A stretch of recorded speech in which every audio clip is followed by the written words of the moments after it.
Hello students, आज हम complex number का लास्ट टॉपिक स्टार्ट करेंगे। लास्ट टॉपिक का नाम है ज्योमेट्री ऑफ कॉम्प्लेक्स नंबर। अभी तक सारे कॉन्सेप्ट ऑफ कॉम्प्लेक्स नंबर के कवर कर चुके हो प्रीवियस लेक्चर्स में। ये टॉपिक आपका कॉम्पिटिटिव पॉइंट ऑफ व्यू से बहुत इंपॉर्टेंट है, ठीक है। तो इसमें जो कॉन्सेप्ट्स है वो ऑलरेडी आप पढ़ चुके हो, लेकिन कोऑर्डिनेट ज्योमेट्री में सेक्शन फॉर्मूला है आपका, डिस्टेंस फॉर्मूला इसमें यूज होगा, फिर सर्कमसेंटर, ऑर्थोसेंटर, सेंट्रोइड है, ये सब हमने पढ़ा हुआ है, इक्वेशन ऑफ लाइन वगैरह। लेकिन कॉम्प्लेक्स नंबर में कॉन्सेप्ट कैसे एप्लीकेबल है वो स्टार्ट करते हैं। हमने यहां पर दो पॉइंट कंसिडर किए, ए और बी। उन दोनों पॉइंट्स को Z1 और Z2 कॉम्प्लेक्स नंबर से डिनोट कर दिया। अब हमने इसमें कंसिडर किया कि P एक ऐसा पॉइंट है जो AB लाइन सेगमेंट को M और N रेशो में डिवाइड करेगा इंटरनली। P पॉइंट जो है बिटवीन द लाइन सेगमेंट है, यहां पे P divides the line segment joining A and B internally in the ratio M:n। ये सेम स्टेटमेंट हम ऑलरेडी पढ़ चुके हैं जूनियर क्लासेस में, पर हुआ क्या, P पॉइंट x, y ना लिख के हमने यहां पे Z कॉम्प्लेक्स नंबर लिख दिया। Z is equal to x plus iota y. उसमें हमारा x, y कार्टेशियन प्लेन में हम प्लॉट करते थे, और x और आयोटा y जब आ गया तो हम रियल एक्सिस और इमेजिनरी एक्सिस को इंक्लूड करके आर्गेंट प्लेन में हम प्लॉट करते हैं। तो ये हमारा एक आर्गेंट प्लेन है, ये रियल एक्सिस है, इमेजिनरी एक्सिस है। तो हमने इसमें Z1 complex number, Z2 complex number बनाया A और B से। अब यहाँ पे जो P पॉइंट है, Z कॉम्प्लेक्स नंबर, वो डिवाइड कर रहा है पूरे लाइन सेगमेंट को M:n इंटरनली। तो उसमें Z की वैल्यू क्या होगी वो हम लिखते हैं, याद है आपको, M को हम Z2 से मल्टीप्लाई करेंगे, मतलब M को हम X2 से करते थे ना मल्टीप्लाई सेक्शन फॉर्मूला में। इस बार X2 और Y2 तो नहीं है, कंप्लीट Z2 है। तो हम यहां पे लिखेंगे M Z2 प्लस N को आप क्रॉस Z1 से मल्टीप्लाई करोगे, N Z1 divided bye M plus N। ये आपका P पॉइंट की आपको नोटेशन मिल गई कि P point is represented by the complex number Z which is equal to MZ2 plus NZ1 upon M plus N।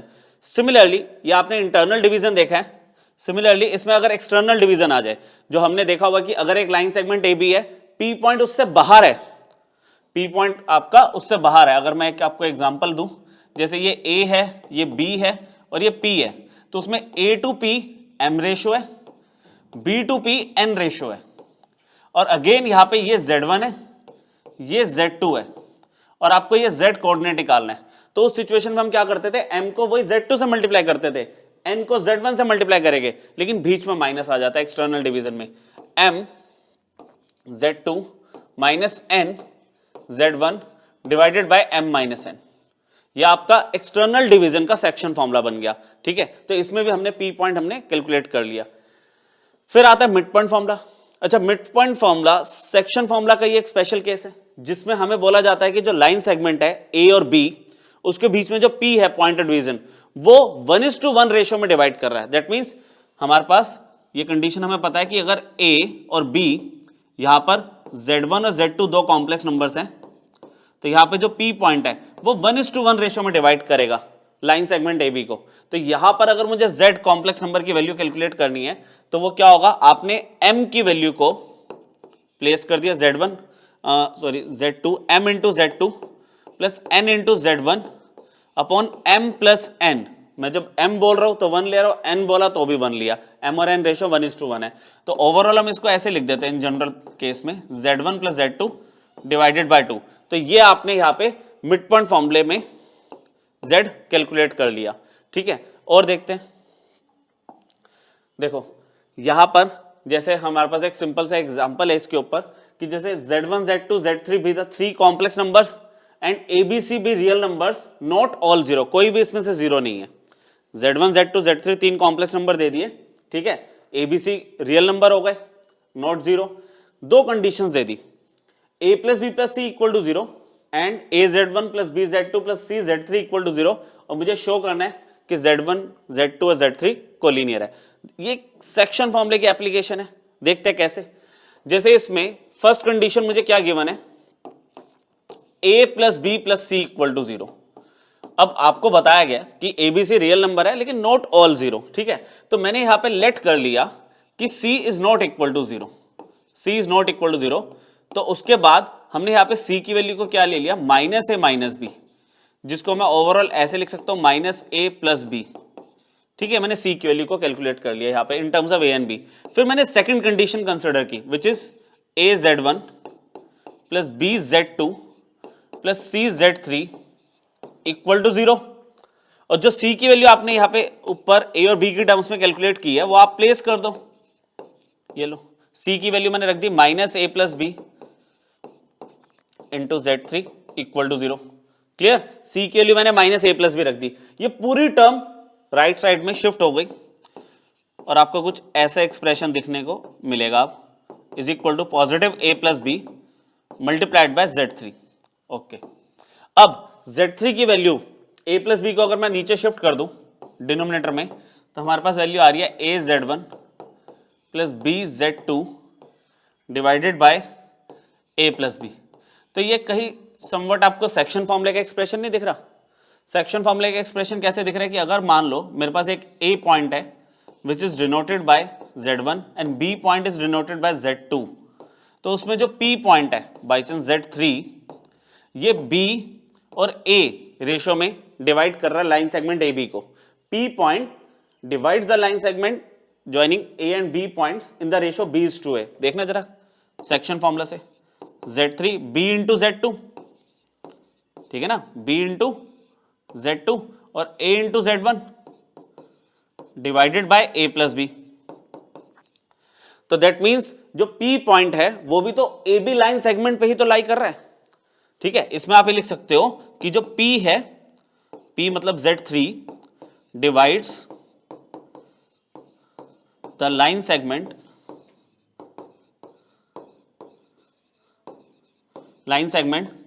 Joining a आपका z1 है and b आपका z2 है इन द रेशो मैंने ऐसे लिख दिया mod b is to mod a, क्योंकि a और b की वैल्यू नहीं पता ना, पॉजिटिव है नेगेटिव है, तो इंटरनल डिवीजन है एक्सटर्नल डिवीजन है हम नहीं कह सकते अभी। लेकिन हाँ, अभी मैंने अगर इनका मोड कंसिडर कर लिया कि पॉजिटिव वैल्यू अगर b और a, तो इंटरनली डिवाइड कर रहा है। अच्छा, इंटरनल हो या एक्सटर्नल हो, ठीक है, हमें ये तो दिख रहा है कि ये एक ही लाइन पे है, implies therefore a, p and b are collinear. और यही तो आपको शो करना है कि a means z1, p means z2 and b means z3 are collinear. तो ये आपका सेक्शन फॉर्मूले का इनडायरेक्ट एप्लीकेशन है, ये सिंपल सा क्वेश्चन। ठीक है, क्लियर है? देखिए आगे और क्या है ज्योमेट्री ऑफ कॉम्प्लेक्स नंबर में हमारे पास। देखो एक टॉपिक यहां पे स्टार्ट हो रहा है हमारा, equation of straight line. Straight line हमने पूरा चैप्टर पढ़ा 11th क्लास में, लेकिन वो क्या था, कार्टेशियन प्लेन में था, ax plus by plus c equal to 0। यहां पर आपको पॉइंट नहीं बोलेगा x1 y1, x2 y2 point नहीं बोलेगा। पहला पॉइंट z1 बोल दिया, जिसमें z1 आप बोल सकते हो x1 plus iota y1। z2 point मेरे पास क्या हो गया, x2 प्लस आयोटा y2। अब मुझे एक लाइन की इक्वेशन बतानी है passing through the given point z1 and z2, तो वो क्या होगा। तो इसमें हम एक जनरल पॉइंट खुद ले लेते हैं, z जो जनरल हमारा कॉम्प्लेक्स नंबर है x प्लस आयोटा y, वो ले लिया हमने z। दूसरे जो पॉइंट है वो हमने ले लिया z1 और z2। इन्हीं का कॉन्जुगेट नेक्स्ट कॉलम में रखेंगे हम, z conjugate, z1 conjugate and z2 conjugate. और यहां पे इस कॉलम में आपके पास 1 1 1 हम प्लेस कर देते हैं इक्वल टू 0। अगर आप इस डिटर्मिनेंट को सॉल्व करो तो आपको z1 z2 और z के टर्म्स में इक्वेशन ऑफ स्ट्रेट लाइन मिल जाएगी। ठीक है, अच्छा इसकी एक सेकंड फॉर्म भी है। सेकंड फॉर्म में आप ऐसे लिख सकते हो कि z minus z1 divided by z conjugate minus z1 conjugate equal to, मतलब इसका शॉर्ट फॉर्म है, डिटर्मिनेंट ना सॉल्व करने का मन हो आपका तो z minus z1 divided by z conjugate minus z1 conjugate equal to में z1 minus z2 divided by z1 conjugate minus में z2 कॉन्जुगेट। ये भी आपकी इक्वेशन ऑफ स्ट्रेट लाइन ही रिप्रेजेंट करेगी passing through the 2 point z1 and z2। Clear?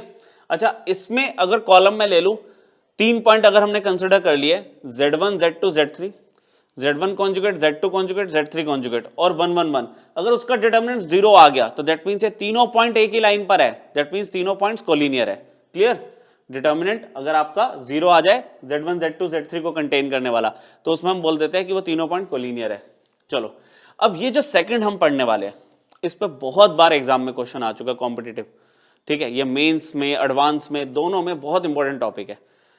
General equation of straight line, वे आई कैसे वो भी अभी आपको बताता हूं, is alpha conjugate z plus alpha into Z conjugate plus C equal to 0, ठीक है, मतलब ये सारे ही कॉम्प्लेक्स है। देखो z तो जनरल कॉम्प्लेक्स नंबर होता है x प्लस आयोटा वाई, यहाँ पे जो उसका कॉफिशिएंट है वो भी एक कॉम्प्लेक्स नंबर है अल्फा कॉन्जुगेट, यहाँ पे अल्फा और सी, जिसमें बता दिया आपको कि alpha is a complex constant, मतलब कॉम्प्लेक्स नंबर है ये, and C is a real constant, C is a real constant, मतलब ये 2 3 4 -1 -2 कुछ भी आ सकता है। इसी को थोड़ा सा हम एक पॉइंट ऐड कर लेते हैं, फिर मैं आपको बताता हूं ये आई कैसे इक्वेशन। कहता है अगर सी 0 है, मतलब हमारे पास रियल कांस्टेंट नहीं है, उसमें हमारे पास सिर्फ एक कॉम्प्लेक्स नंबर की एक्सप्रेशन है alpha conjugate z plus alpha into Z conjugate equal to 0, तो कहता है ये भी है स्ट्रेट लाइन ही, लेकिन it passes through origin, origin से ये लाइन पास होगी, कंफर्म्ड है। मतलब अगर आपके पास कांस्टेंट नहीं है ना इस इक्वेशन में, तो ये लाइन पता हमें ओरिजिन से पास हो रही है। तो ये भी एक इंपॉर्टेंट पॉइंट है थ्योरी का, कई बार डायरेक्टली यूज करने को मिल जाता है। अब आपको बताता हूं ये आया कैसे। देखो आपको देखो ये इक्वेशन देखने की आदत है, स्ट्रेट लाइन पूरा चैप्टर हमने पढ़ लिया, उसमें था ax plus B Y plus C equal to 0, लेकिन अब इस इक्वेशन को कॉम्प्लेक्स नंबर में कन्वर्ट करना है, तो हमने क्या किया, एक वही कॉमन बात निकाली कि z एक कॉम्प्लेक्स नंबर है जिसमें x और y इस तरह से एक्सप्रेस्ड होते हैं, ठीक है। अब अगर आपके पास छोटी सी बात है कि z अगर आपके पास x प्लस आयोटा y है, तो z कॉन्जुगेट क्या हुआ, x माइनस आयोटा y। अब इसमें एक सिचुएशन ये होती है कि अगर आप दोनों को ऐड करो z प्लस z कॉन्जुगेट को, तो आपको मिलता है 2x, इंप्लाइज आपके पास x की वैल्यू आ जाएगी z plus z conjugate divided by 2, and अगर आप इन दोनों को माइनस करते हो z माइनस z कॉन्जुगेट, तो आपको मिलता है 2y आयोटा, और आप ये भी कह सकते हो कि इसमें y की वैल्यू क्या हो जाएगी, z minus z conjugate upon में 2 आयोटा। क्लियर?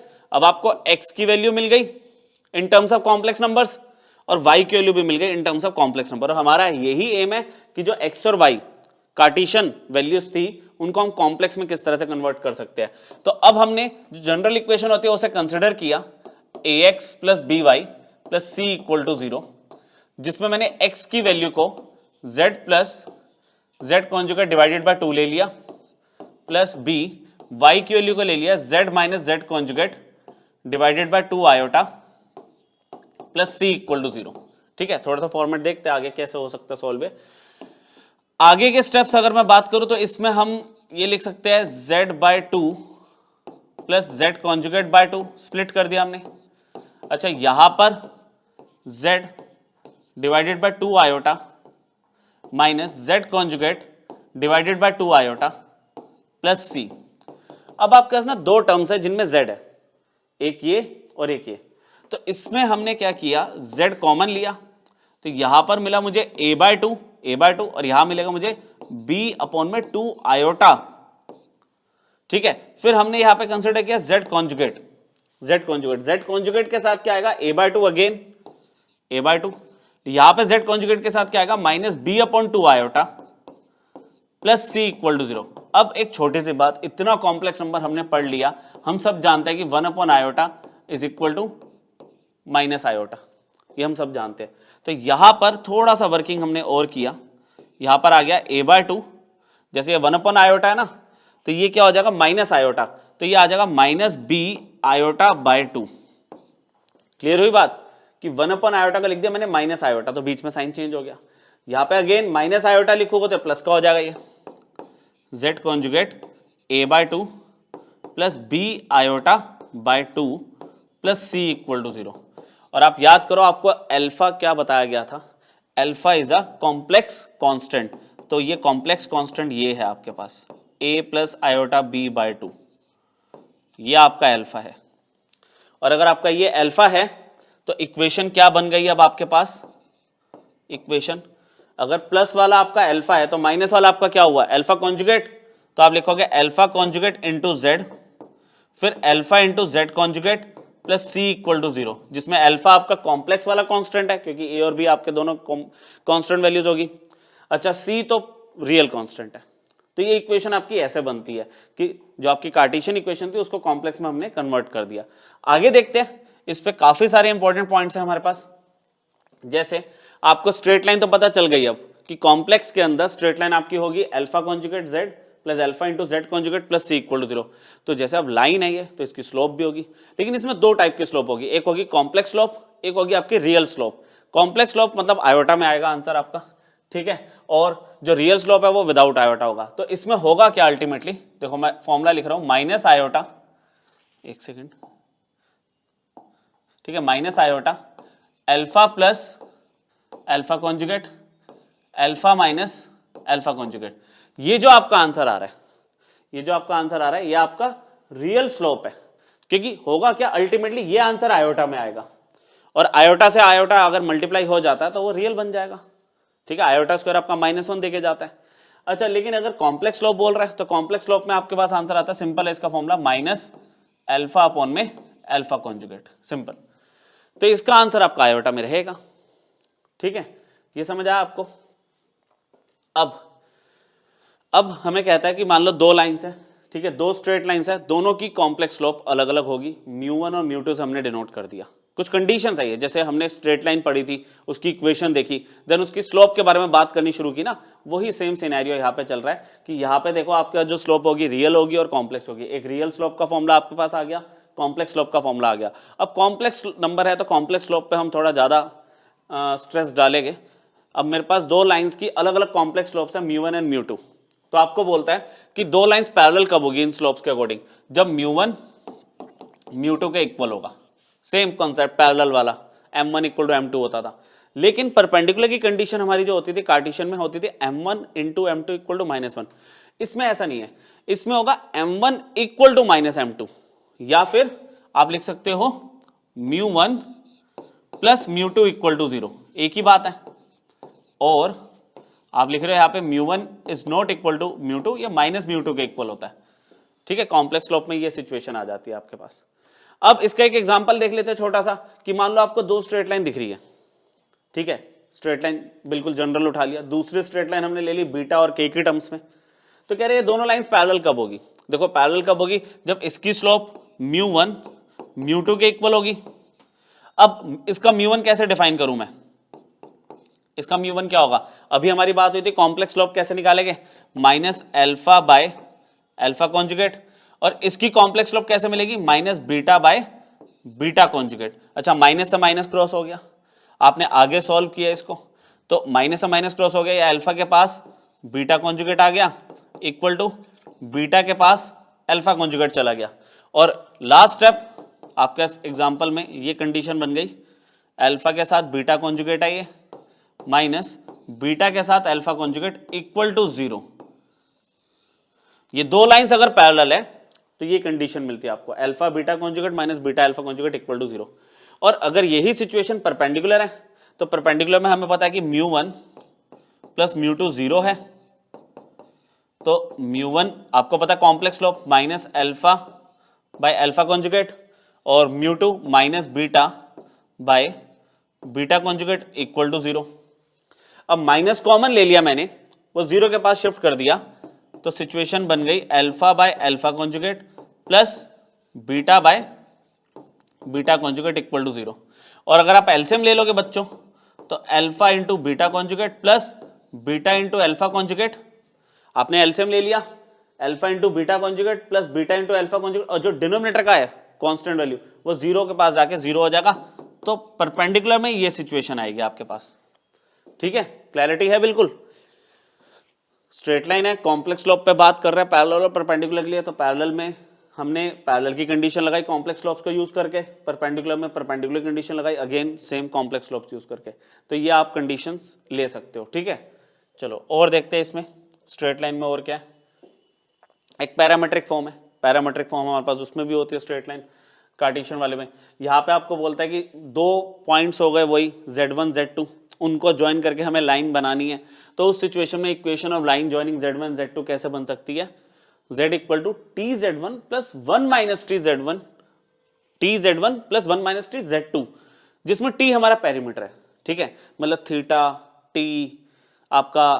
और अगर हमारे पास जो पेरीमीटर डिफाइन कर देते हैं, जैसे k दे देगा, वहां पे बताएगा आपको कि पेरीमीटर क्या है। तो उस सिचुएशन में मान लो मेरे पास अगर c पेरीमीटर है, तो आप लिखोगे c into z1 plus 1 minus c Z2 equal to complete Z। तो ये भी एक लाइन की इक्वेशन की फॉर्म है हमारे पास। ठीक है, तो सबसे पहले हमने डिटर्मिनेंट के थ्रू करा Z, Z1, Z2 वाला। ठीक है, फिर हमने क्या किया, कॉम्प्लेक्स की जो बिल्कुल जनरल इक्वेशन है वो हमने उठा ली कि alpha into Z conjugate plus alpha conjugate plus Z plus C equal to 0। तो ये आपने दो पढ़ी, तीसरी पैरामेट्रिक फॉर्म हो गई आपके पास। ठीक है, तो 2 पॉइंट हो रहा है हमारे पास स्ट्रेट लाइन में।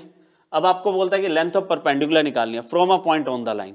वही होता नहीं था जैसे पॉइंट, अब पॉइंट मेरे को यहाँ पे Z नोट बोल दिया, और जो लाइन है नीचे लाइन वही ले ली, alpha conjugate Z plus alpha into Z conjugate plus C equal to 0। Line की इक्वेशन तो ये ले ही ली हमने, कॉम्प्लेक्स में सबसे ज्यादा ये यूज होती है आपकी। ठीक है, उसमें Z नोट हमारे पास एक पॉइंट हो गया जहां से मुझे परपेंडिकुलर डिस्टेंस बताना है, तो वो क्या होगा, वो परपेंडिकुलर डिस्टेंस है तो मोड में तो आना ही है, मतलब it can not be negative. तो आप वही क्या करते थे, याद करो, x को इससे मल्टीप्लाई करते थे, तो यहाँ पे z की जगह क्या आ जाएगा, अल्फा कॉन्जुगेट के साथ z नोट प्लस फिर अल्फा के साथ क्या आ जाएगा, z नोट का conjugate plus c divided by under root a square plus b square होता था। इस सिचुएशन में आएगा twice modulus of alpha. Alpha एक कॉम्प्लेक्स कांस्टेंट था ना, तो हम उसका मॉडुलस ले लेंगे नीचे ट्वाइस करके।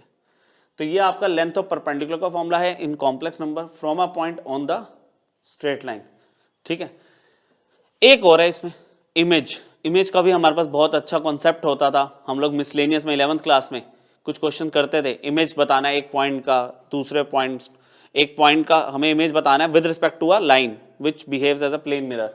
तो यहाँ पे वही आ गया कि Z1 की मुझे इमेज बतानी है, Z1 की इमेज बतानी है तो वो Z2 होगी, और लाइन मिरर मेरे पास ये है जो स्टैंडर्ड इक्वेशन में लेके चल रहा हूँ कॉम्प्लेक्स नंबर में।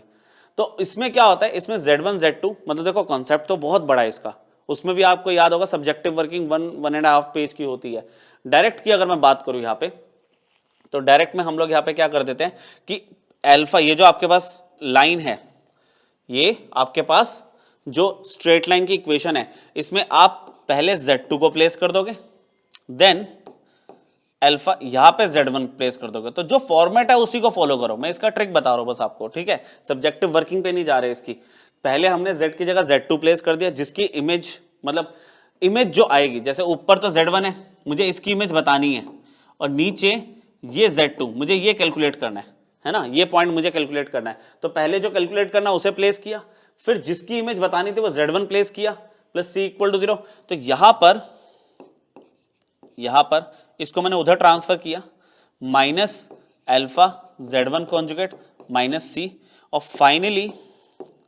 फाइनली अल्फा कॉन्जुगेट नीचे जाएगा, माइनस मैंने कॉमन ले लिया, alpha Z1 conjugate plus C upon में अल्फा कॉन्जुगेट। तो ये आपको Z2 इमेज का फॉर्मूला मिल गया। ठीक है, जो पॉइंट जिसकी इमेज बतानी है वो पॉइंट तो आपको गिवन ही होगा। अच्छा, लाइन की इक्वेशन भी गिवन होगी, तो उसमें आपकी क्या रिक्वायरमेंट है, alpha conjugate, C real constant था, और Z1 जो होगा उसका कॉन्जुगेट लेके आप यहाँ पे प्लेस कर देना फॉर्मूले में, आपको इमेज मिल जाएगा। ठीक है, Z1 पॉइंट का। तो ये कुछ फॉर्मूले आपके कॉम्प्लेक्स नंबर में, ज्योमेट्री ऑफ कॉम्प्लेक्स नंबर के अंदर ये सब फॉर्मूले यूज होते हैं। तो इसमें देखते हैं कोई एप्लीकेशन का हमें क्वेश्चन मिलता है तो। ठीक है, एक एक क्वेश्चन लेते हैं। क्या अभी तक हमने पढ़ा है, हमें फिर से बोल दिया कि A conjugate Z plus AZ conjugate equal to C where A is not equal to 0। ये है क्या, कॉम्प्लेक्स कांस्टेंट है। ठीक है, ये एक लाइन है इन द कॉम्प्लेक्स प्लेन, ये पता चल ही रहा था इक्वेशन से मुझे। If point Z2 is the reflection of point Z1 in the given line, आपको कहते हैं शो करो, ये शो करना आपको, C का expression in terms of Z1 conjugate, Z2 A और A कॉन्जुगेट के टर्म्स में मुझे एक्सप्रेस करना है। देखो सिंपल सा कॉन्सेप्ट जो हमें पता है इसके अंदर कि अगर B इमेज है A पॉइंट का और यहां पे ये लाइन मिरर है, तो इतना हम सब जानते हैं कि AP will be equal to BP। ठीक है, AP is equal to BP, जितना डिस्टेंस आपका ऑब्जेक्ट का उतना डिस्टेंस इमेज का होगा प्लेन मिरर में। ठीक है, तो इमेज बोलता था हम इसको प्लेन मिरर एज्यूम करके चलते हैं लाइन को। अब देखो, अगर आप AP की बात करो तो डिस्टेंस है दो पॉइंट्स के बीच में, तो वो डिस्टेंस कैसे कैलकुलेट किया जाता है बच्चों, आपको ये बता देता हूं, मॉड Z माइनस Z1, इस तरह से कि Z माइनस Z1 आपका डिस्टेंस आप कैलकुलेट कर सकते हो। ये मॉड यहाँ पे modulus of a complex number denote कर रहा है। अच्छा बीपी की बात कर रहे हो तो z माइनस Z2, ठीक है, z माइनस Z2। अच्छा इसको अगर मैं स्क्वायर कर दूं दोनों साइड, मैंने दोनों साइड स्क्वायरिंग कर दी इस तरह से, क्लियर। अब एक आइडेंटिटी होती है हमारे पास, आइडेंटिटी क्या होती है कि मॉड ऑफ z का square is equal to z into Z conjugate, ये एक आइडेंटिटी होती है कॉम्प्लेक्स नंबर में, पहले पढ़ चुके हैं हम। तो अब ये मॉड z माइनस Z1 का स्क्वायर है, तो दैट मीन्स ये z माइनस Z1 और z माइनस Z1 ये पूरे का कॉन्जुगेट हो जाएगा। सिमिलरली z माइनस Z2 और z माइनस Z2 ये कॉन्जुगेट हो जाएगा ये पूरा, ठीक है। एक बार देख लेते हैं कितना स्पेस हमारे पास है, ठीक है, सही है, परफेक्ट है। तो चलने देते हैं इसमें, z माइनस Z1 यहाँ पर कॉन्जुगेट हमने अप्लाई करा, मोड z कॉन्जुगेट डिस्ट्रीब्यूट हो जाता है, properties of conjugate argument almost हम पढ़ चुके हैं। ये z माइनस Z2 को हमने ऐसे ही रखा, यहाँ पे कॉन्जुगेट डिस्ट्रीब्यूट हो गया, mode z minus mode Z2, ठीक है, कॉन्जुगेट डिस्ट्रीब्यूट हुआ, यहाँ भी कॉन्जुगेट डिस्ट्रीब्यूट हो गया, ठीक है, z conjugate minus Z2 conjugate. अब नॉर्मल हमने मल्टीप्लाई करने शुरू करा, नॉर्मल मल्टीप्लाई करा, z into Z conjugate minus z into Z1 conjugate, बहुत ध्यान से करना पड़ता है इसमें। अच्छा फिर Z1 into Z conjugate plus Z1 conjugate, ठीक है, थोड़ा सा टाइम लगता है, z into Z conjugate minus z into Z2 conjugate minus Z2 Z conjugate plus Z2 conjugate, ठीक है। अब ना आपका काम यहाँ पे क्या है, देखो थोड़ी चीजें तो आपके कैंसिल हो ही रही है, जैसे z इंटू जेड कॉन्जुगेट और z इंटू जेड कॉन्जुगेट तो आपका क्रॉस हो गया।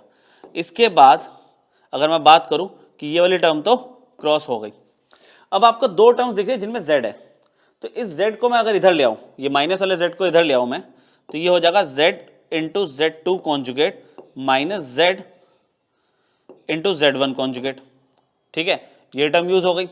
अच्छा फिर z कॉन्जुगेट वाली टर्म ये है, इसको मैं इधर ले आया प्लस में Z2 z कॉन्जुगेट और इसकी z कॉन्जुगेट वाली टर्म ये है Z1 इंटू जेड कॉन्जुगेट। अच्छा प्लस Z1 कॉन्जुगेट माइनस में Z2 कॉन्जुगेट इक्वल टू रह गया सिर्फ और सिर्फ जीरो, ठीक है, सिर्फ और सिर्फ जीरो रह गया, क्लियर, यहां तक सही है। अब हमने क्या किया, इन दोनों में से z कॉमन ले लिया, इन दोनों में से z कॉन्जुगेट ले लिया, नेक्स्ट पेज पे लेके जाते हैं इसको, ठीक है, मैं यहाँ पे ले रहा हूँ z कॉमन लेने के बाद Z2 माइनस Z1 का कॉन्जुगेट है प्लस z कॉन्जुगेट अगर आप कॉमन ले लेते हो तो क्या सिचुएशन है, z कॉन्जुगेट ले लेते हो Z2 माइनस Z1 ही है, ठीक है, Z2 माइनस Z1 और आपके पास ये है Z1 into Z1 conjugate minus Z2 into Z2 conjugate, ठीक है। ये आपने जो कैलकुलेट किया ना बच्चों, जिसमें AP और BP को इक्वल लिया, अब जरा एक पैटर्न देखो, ये इक्वेशन ऑफ लाइन का ही तो आ रहा है, इक्वेशन ऑफ लाइन देखो, z के साथ alpha conjugate plus z conjugate के साथ अल्फा माइनस कांस्टेंट टर्म, क्योंकि ये तो मॉडुलस है, मोड Z1 का स्क्वायर माइनस मोड Z2 का स्क्वायर, तो ये तो आपका रियल कांस्टेंट की वैल्यू दे रहा है। तो हम बोल सकते हैं दिस लाइन, या आप ये कह सकते हो this equation is identical to equation of given line, line की इक्वेशन गिवन भी तो है, और गिवन लाइन आपके पास क्या है, गिवन लाइन आपके पास है a conjugate z plus a into Z conjugate equal to c, है ना, इक्वल टू c है ना, सही है। तो अगर मैं इसको कंपेयर कर दूं, आइडेंटिकल है, अगर मैं इसको कंपेयर करूं तो z का कोफिशिएंट आपके पास a कॉन्जुगेट, यहां पे z का कोफिशिएंट Z2 माइनस Z1 का कॉन्जुगेट, मतलब Z2 conjugate minus Z1 conjugate upon में a, ठीक है, और इक्वल टू z का कॉन्जुगेट Z2 माइनस Z1 है अपॉन में यहां पे a कॉन्जुगेट है, सॉरी, ठीक है ना, Z2 conjugate minus Z1 conjugate के साथ a कॉन्जुगेट आएगा, Z2 माइनस Z1 के साथ z का कोफिशिएंट, z कॉन्जुगेट का कोफिशिएंट a आ जाएगा, इक्वल टू में, अच्छा ये ना उधर है, जैसे मैं मान के चलूँ ये चीज अगर उधर है तो इसको मैं उधर भेजूं, क्योंकि उधर भी इक्वल टू में सी है ना, इसको उधर भेजूं तो ये हो जाएगा Z2 कॉन्जुगेट, ये उधर प्लस में चला गया, ये माइनस में हो जाएगा Z1 into Z1 conjugate equal upon में सी आ गया। अच्छा ये सारी रेशियोज इक्वल है तो इक्वल टू में ले लिया मैंने इसको K, equal to K let कर लिया। ठीक है, समझ आ रही है बात आपको? तो फाइनली देखो, अब यहां पर जो क्वेश्चन मुझे प्रूव करना है उसमें मुझे क्या बोल रहा है, यहाँ पे देखो उसमें ना मुझे सी की वैल्यू निकालनी है, Z1 कॉन्जुगेट इंटू ए प्लस Z2 इंटू ए कॉन्जुगेट। तो ए और ए कॉन्जुगेट मिले तो शायद हम कुछ सॉल्व करके सी पे ऑब्टेन करें, वैल्यू लेकर आए। ठीक है, तो इसमें इसके अंदर मुझे ए और ए कॉन्जुगेट की वैल्यू निकालनी है। तो एक काम करते हैं, इसको ना ऐसा करते हैं कि रेसिप्रोकल कर देते हैं। ठीक है, फिर लेट कर लेते हैं, रेसिप्रोकल कर देते हैं, इसको इक्वल टू हटा दो, ये लो। बस थोड़ा सा सॉल्विंग हो रहा है इसमें बच्चों, थोड़ा मतलब इनमें ना ज्योमेट्री वाले क्वेश्चंस में टाइम लगता है सॉल्व करने में, एक तो कंसेप्ट पता होनी चाहिए, देन सॉल्विंग थोड़े पेशेंटली करना पड़ता है आपको। यहाँ पे सी अपॉन में Z2 conjugate minus Z1 conjugate. अब मैंने इक्वल टू K ले लिया। ठीक है, तो आप देखो A कॉन्जुगेट की वैल्यू आपको क्या मिल गई, Z2 conjugate minus Z1 conjugate into में K। ठीक है, ये पूरा K के इक्वल हो गया ना। फिर A की वैल्यू मैंने ले ली Z2 माइनस Z1 इंटू में K, और C की वैल्यू हो गई Z2 conjugate minus Z1 conjugate into में K। अब मैंने ना उसका RHS ले लिया जिसको प्रूव करना है, RHS ही है ना उसका, हाँ, Z1 कॉन्जुगेट A और Z1 कॉन्जुगेट A और प्लस Z2 A कॉन्जुगेट, यही था आई थिंक, एक बार क्रॉस चेक कर ले, ये तो वैल्यू में गड़बड़ हो जाएगी। ठीक है, अब आपके पास A की वैल्यू है, A की वैल्यू देखो Z1 कॉन्जुगेट को Z1 कॉन्जुगेट रहने दो, A की वैल्यू आपके पास क्या है Z2 minus Z1 multiplied bye K। अच्छा Z2 को Z2 रहने दो, A कॉन्जुगेट की वैल्यू आपके पास है Z2 conjugate minus Z1 conjugate into में K। अच्छा ओवरऑल K तो कॉमन आ ही गया, K तो कॉमन आ ही गया, मल्टीप्लाई करना शुरू किया, Z2 Z1 conjugate minus Z1 conjugate plus Z2 conjugate minus Z1 conjugate. तो आपको देखो ये टर्म फर्स्ट और लास्ट कैंसिल होते हुए दिख रही है, और जैसे ही टर्म ये कैंसिल हो गई आपके पास क्या बचा, K times Z2 conjugate minus में Z1 कॉन्जुगेट, ये वैल्यू मिली, और ये एग्जैक्टली किसके इक्वल है, ये देखो C के इक्वल टू LHS। यही तो प्रूव करना है, समझेगा आप? तो इक्वेशन ऑफ लाइन गिवन थी, तो एक इक्वेशन ऑफ लाइन हमने ऑब्टेन करी, हमने उन दो पॉइंट्स को यूज करके तो इक्वेशन लाइन निकाली है। तो आइडेंटिकल फॉर्म होने की वजह से हमने कंपेयर कर दिया, कोएफिशिएंट्स को ऐसे कंपेयर कर सकते हैं अगर आइडेंटिकल लाइन से। वहां से हमने A और A कॉन्जुगेट की वैल्यू निकाली, RHS में रख के हमें C मिल गया। ठीक है, समझ आ गया आपको? देखो तो वो लाइन का कॉन्सेप्ट था जो अभी हमने पढ़ा। ठीक है, ज्योमेट्री में हमारा एक्चुअली 3 टॉपिक है, एक लाइन है, एक ट्राइंगल है और एक सर्कल है। तो आज के लेक्चर में हम लाइन और ट्राइंगल देख रहे हैं, सर्कल्स का आगे देख लेंगे। सर्कल्स में भी कोई काफी सारा कॉन्सेप्ट है जो हमें समझना पड़ेगा, तो उसका अलग लेक्चर बना लेंगे। अभी ट्राइंगल देख लेते हैं, क्योंकि ट्राइंगल के अंदर ना कुछ है टॉपिक जिनमें प्रूफ में काफी टाइम लगता है हमें। देखते हैं, ये तो बेसिक है। इस बार आपको बोल दिया कि ABC एक ट्राइंगल है, तो उसके वर्टिसेस दिए होते थे x1 y1 x2 y2 x3 y3, वो ना देके कॉम्प्लेक्स नंबर दे दिया Z1 Z2 Z3। Z1 means x1 plus iota y1, Z2 means x2 plus iota y2, x3 plus iota y3, है वही बात पर कॉम्प्लेक्स नंबर दे दिए।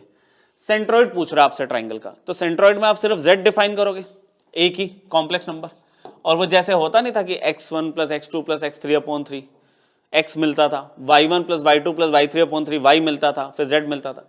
सबको एक ही में हमने इंक्लूड कर दिया, z1 plus z2 plus z3 by 3। Centroid आपको याद होना चाहिए, point of concurrence of medians, वो पॉइंट जहां से सारे मीडियन क्रॉस करके जाते हैं, single point of intersection of medians. ठीक, फिर बात आती है इन सेंटर की, इसी में इन सेंटर पूछ ले। इन सेंटर क्या होता था कि अगर आपके पास ट्राइंगल है तो एंगल बाइसेक्टर्स का पॉइंट ऑफ कॉन्करेंस, ये जो पॉइंट होगा इसको एज अ सेंटर लेके हम एक सर्कल बनाएंगे। तो ये इन सेंटर है, इन सेंटर, जिसमें Z1 Z2 और Z3 तो आपको दिख ही रहा है। अब उसमें क्या होता है, अगर ये A पॉइंट ले रहे हो तो इसके सामने वाली साइड की लेंथ A होती है, ये B पॉइंट ले रहे हो तो इसके सामने वाली साइड की लेंथ B होती है, और अगर आपने इसको C पॉइंट लिया तो इसके सामने वाली साइड की ऑपोजिट साइड की लेंथ C होती है। तो इन सेंटर का यहाँ पे अगर मैं Z डिफाइन करना चाहूँ तो वो होता है AZ1 plus BZ2 plus CZ3 divided by A plus B plus C। ये है आपके पास इन सेंटर का कॉम्प्लेक्स नंबर। ठीक है, इसमें ABC क्या है, लेंथ ऑफ साइड्स। ठीक है, small a is the side opposite to the vertex A, और B आपका, B वाली जो साइड है लेंथ, वो B वाले वर्टेक्स के ऑपोजिट है, ऐसे सिमिलरली C। अब दो इसमें देखो बहुत अच्छे कॉन्सेप्ट है हमारे पास, एक है ऑर्थो सेंटर और एक है सर्कम सेंटर। अब इसमें टाइम लगेगा। ठीक है, फॉर्मूला अगर मैं डायरेक्ट दे दूं थोड़ा सा लर्निंग में दिक्कत आती है, लेकिन अगर मैं इसके फॉर्मूले का आपको थोड़ा सा कॉन्सेप्ट समझा दूं, ठीक है, तो काफी सारी चीजें ना आपको प्रूव करने के लिए, या जो ऑप्शंस वाले क्वेश्चन होते हैं उसमें भी आपको हेल्प मिलेगी अगर इसका कॉन्सेप्ट आपने समझा। ऑर्थो सेंटर का मतलब क्या होता है बच्चों, कि जो ऑल्टीट्यूड्स परपेंडिकुलर का पॉइंट ऑफ कॉन्क्रेस, मतलब सारे परपेंडिकुलर यहाँ पर, सारे परपेंडिकुलर इस H पॉइंट पे इंटरसेक्ट कर रहे हैं। अच्छा, वो H को Z से डिनोट करते हैं, ये Z है यहाँ पे। ठीक है, Z है यहाँ पे, ये वाला पॉइंट, मतलब H हमारा पॉइंट था तो is denoted by the complex number Z। Z1 Z2 Z3 आपके वही वर्टिसेस दिए हुए ट्राइंगल के। तो यहाँ पे ऑर्थो सेंटर में हमारे पास क्या कॉन्सेप्ट आता है, देखो यहाँ पर ना अगर मैं बात करूं, ये जो साइड है AD, ठीक है, और जो साइड है BC, AD और BC, इन दोनों के बीच में एंगल 90 डिग्री है। तो एंगल का मतलब हम आर्ग्यूमेंट से करते हैं इसके अंदर। तो हम यहाँ पे कंसिडर करते हैं बच्चों, इसमें हम कंसिडर करेंगे, या कंसिडर करने की नीड नहीं है, पहले हम इसमें लिखेंगे सिंस। ठीक है, देखते हैं अगर जगह बन पाई, पूरा मैं प्रूफ इसका बता दूंगा, नहीं तो डायरेक्ट आ जाएगा थोड़ा सा। AD is perpendicular on BC। ठीक है, तो यहां पर हमारे पास क्या आता है बच्चों, AD के ऊपर कोई दो पॉइंट आपको दिख रहे हैं, AD के ऊपर, AD के ऊपर अगर आप दो पॉइंट लेके चलोगे AD के ऊपर, तो बस Z और Z1 है। ठीक है, Z और आपका Z1 है।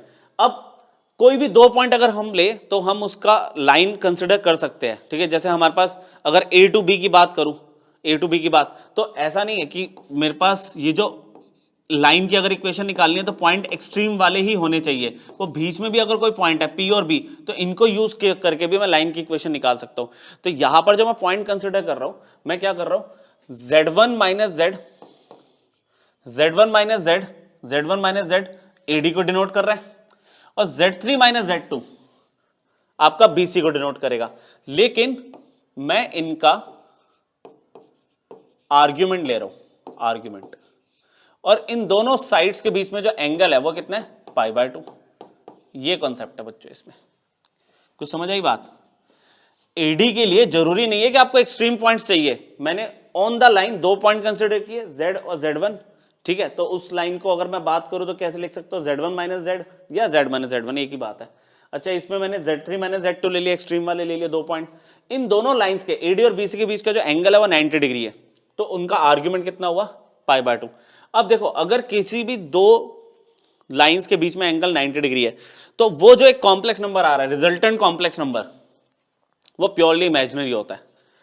इसका मतलब क्या है कि ये जो Z1 माइनस Z मैंने कंसिडर किया, और Z3 माइनस Z2 जो मैंने कंसिडर किया इज प्योरली इमेजिनरी। इसका मतलब ये होता है, अब प्योरली इमेजिनरी है, अगर प्योरली इमेजिनरी है तो प्योरली इमेजिनरी में अगर अब मैं बात करता हूं, जैसे मान लो मेरे पास एक Z है, वो आयोटा B है, तो उसका कॉन्जुगेट क्या होगा, माइनस आयोटा B। तो मतलब जो खुद कॉम्प्लेक्स नंबर है वो उसके नेगेटिव ऑफ कॉन्जुगेट के इक्वल होगा। इंप्लाइज में लिख रहा हूं यहां पे Z1 माइनस Z अपॉन में Z3 minus Z2 is equal to minus में, इज इक्वल टू माइनस में Z1 इस पूरे का कॉन्जुगेट के इक्वल होगा।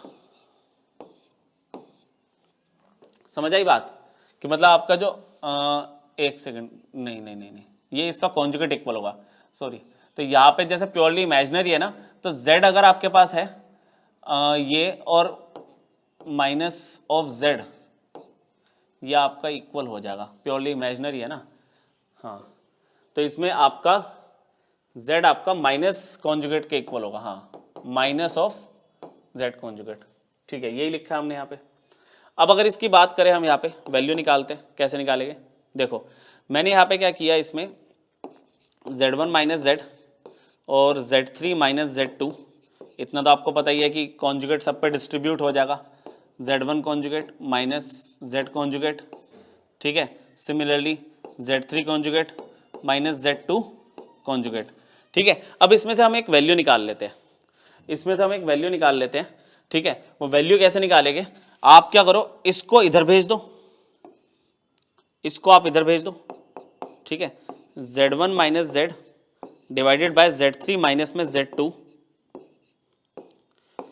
ये टर्म इधर आ गई, z3 conjugate minus z2 conjugate, और ये माइनस इसमें अगर शिफ्ट कर दिया मैंने, आगे ट्रांसफर करते हो z कॉन्जुगेट माइनस में z1 कॉन्जुगेट, कि ये इक्वेशन 1 आ गई, ये इक्वेशन 1 आ गई। समझ आई बात आपको, ठीक है। यहां पर मैंने आपको क्या समझाने की कोशिश करी कि अगर प्योरली इमेजिनरी है, जैसे z equal to iota b is purely imaginary complex number, तो इसमें हमारे पास क्या आ रहा है कि अगर मैं उसको कॉन्जुगेट करता हूं z कॉन्जुगेट, तो माइनस आयोटा भी होता है, तो इसका मतलब z और z कॉन्जुगेट में क्या फर्क आ रहा है, माइनस का।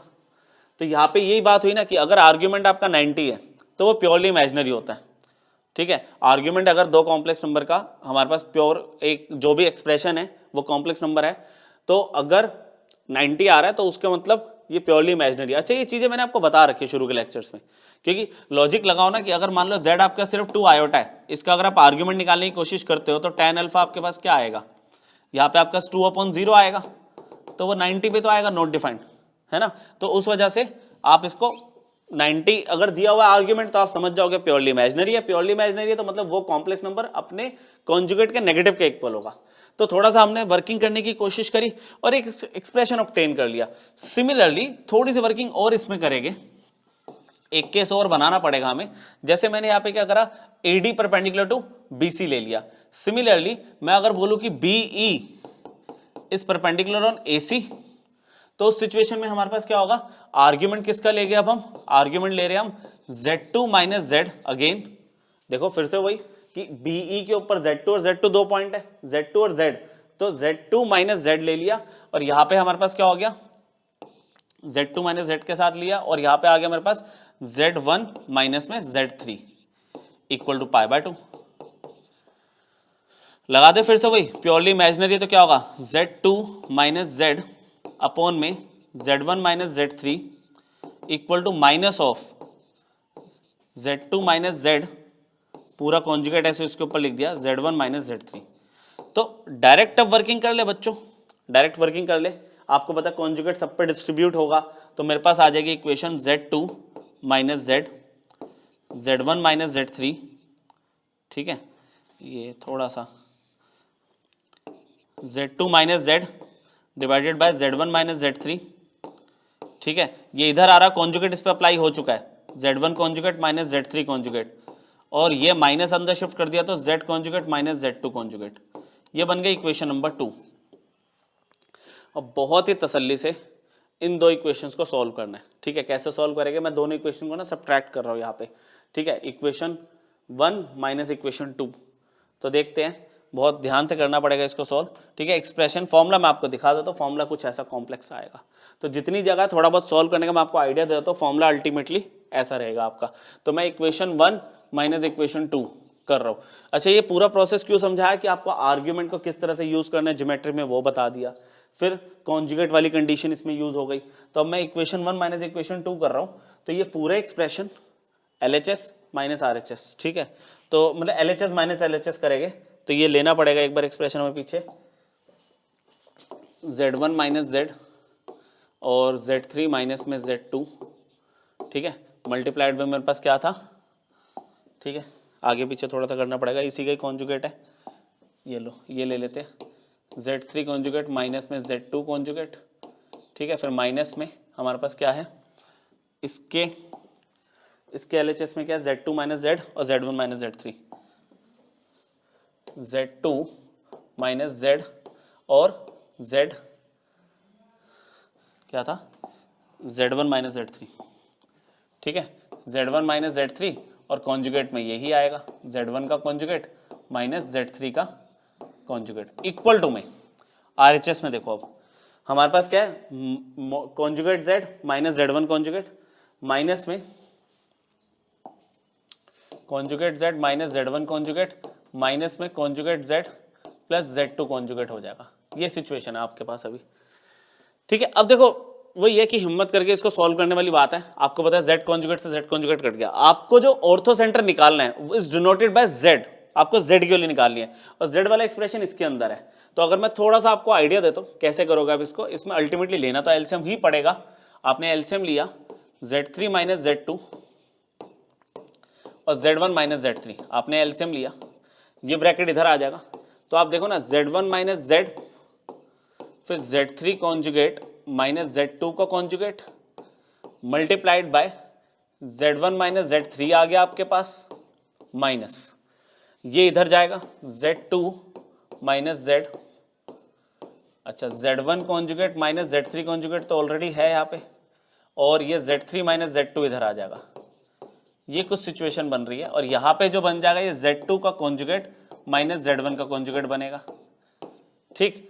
आपका एम क्या है, ये उधर भेजना उधर भेजना। और अगर मैं आपको बताऊं तो यहाँ पे Z देखो दो जगह है, जब ब्रैकेट्स खोलोगे तो आपका काम क्या रहेगा, Z का कोफिशिएंट को संभालना।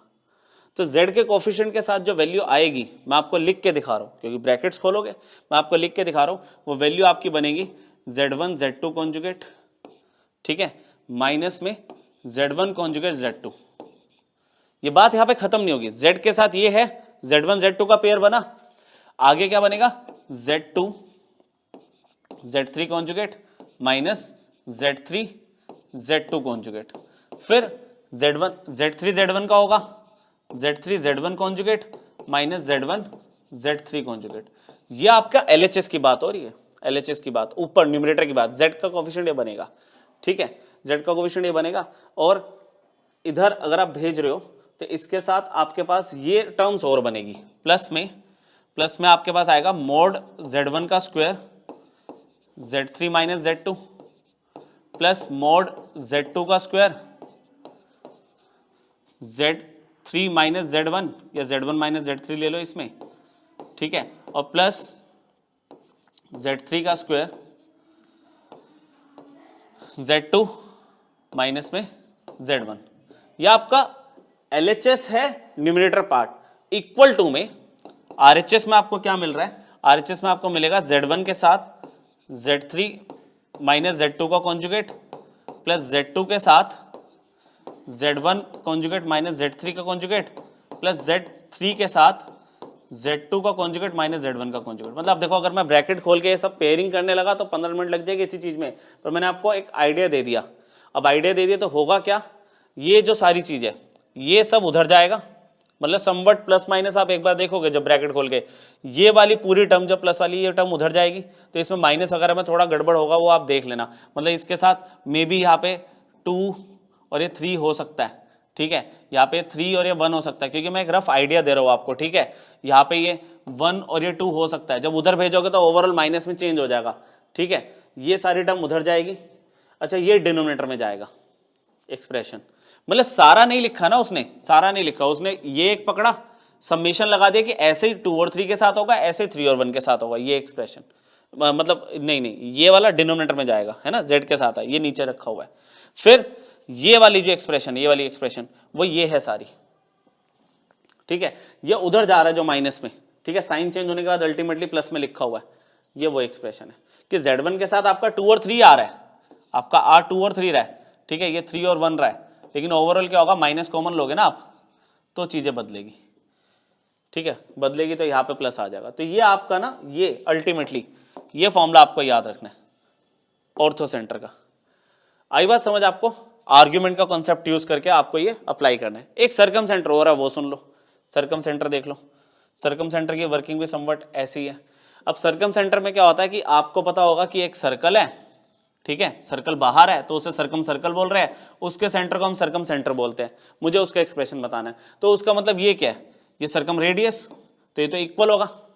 तो उसमें हम क्या करते हैं, हम पहले ले लेंगे ओ ए को ओ बी के इक्वल। मैंने क्या किया, ओ ए को ओ बी के इक्वल ले लिया, तो ओ यहाँ पे वही जेड है, तो आपने क्या किया, जेड माइनस जेड, जब लाइन सेगमेंट आपको डिस्टेंस लिखना है तो आप लिखोगे z minus z one equal to में आपने क्या ले लिया, जेड माइनस जेड टू। ठीक है, स्क्वेयरिंग करी वही सेम, स्क्वेयरिंग की जेड माइनस जेड वन का होल स्क्वायर और जेड माइनस जेड टू का होल स्क्वायर। अच्छा, स्क्वायर की मैंने अभी कहानी बताई आपको, कॉन्जुगेट में मल्टीप्लाई हो जाता है, ये प्रॉपर्टी आपको पता है ये वाली। तो मैंने कॉन्जुगेट दोनों पर डिस्ट्रीब्यूट भी कर दिया एक साथ, है ना, z इंटू जेड कॉन्जुगेट होता है, इसमें डिस्ट्रीब्यूट हो गया z माइनस जेड टू, और ये हो गया z का कॉन्जुगेट माइनस जेड टू का कॉन्जुगेट, इस तरह से। अब ब्रैकेट्स एक्सपेंड किए हमने बहुत ध्यान से, z into Z conjugate minus Z into Z one conjugate minus z one into Z conjugate plus Z one conjugate. Similarly ये ब्रैकेट खुलेगा z इंटू जेड कॉन्जुगेट, ठीक है, ये मैं कर देता हूँ आपके लिए, z2 z conjugate plus z2 conjugate. Clear. अब क्या हुआ, z कॉन्जुगेट तो कैंसिल हो गया। अब इसमें फिर से वही देखो, z वाली दो टर्म्स आ रही है, z वाला इधर आया, z into z two conjugate लेके आया माइनस जेड वन कॉन्जुगेट तो पड़ा ही था यहाँ पे, फिर z कॉन्जुगेट वाली टर्म इधर आई प्लस में, z2 z conjugate minus Z conjugate. ठीक है, और इक्वल टू में देखो z2 और z2 कॉन्जुगेट क्या बनेगा, z2 का मोड, या फिर इसको ऐसे रहने देते हैं, अभी रहने देते हैं, इसको लास्ट में कन्वर्ट कर लेंगे, ये माइनस में आ गया z1 कॉन्जुगेट। ये सिचुएशन है।